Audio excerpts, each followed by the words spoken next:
Hello everyone, আসসালামু আলাইকুম। আশা করি আপনারা সকলে ভালো আছেন। ফিরে এলাম আপনাদের জন্য নতুন আরও একটি রেসিপি নিয়ে। আর আজকের রেসিপিতে থাকছে কাঁঠালের মিল্কশেক। এটা খেতে যেমন মজাদার, তৈরি করাও কিন্তু খুবই সহজ।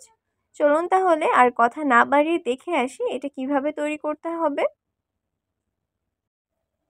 মিল্কশেকটা তৈরি করার জন্য প্রথমেই একটি ব্লেন্ডার জগের মধ্যে দিয়ে দিচ্ছি 1 কাপ কাঁঠাল। কাঁঠাল থেকে আমি বিচিটা ছাড়িয়ে এটাকে এরকম ছোট ছোট করে কেটে নিয়েছি। এখন এর মধ্যে দিয়ে দিব 1/4 কাপ চিনি। চিনিটা আপনারা আপনাদের স্বাদ অনুযায়ী কমিয়ে বা বাড়িয়ে নিতে পারেন। দিয়ে দিচ্ছি 1 কাপ লিকুইড দুধ।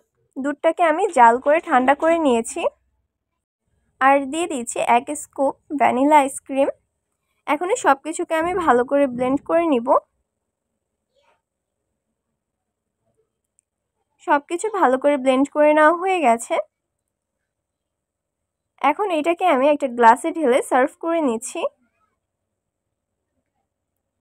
তো তৈরি হয়ে গেল খুব সহজেই মজাদার কাঁঠালের মিল্কশেক। দেখলেনই তো এটা তৈরি করা কতটা সহজ, আর এটা খেতেও কিন্তু খুবই টেস্টি।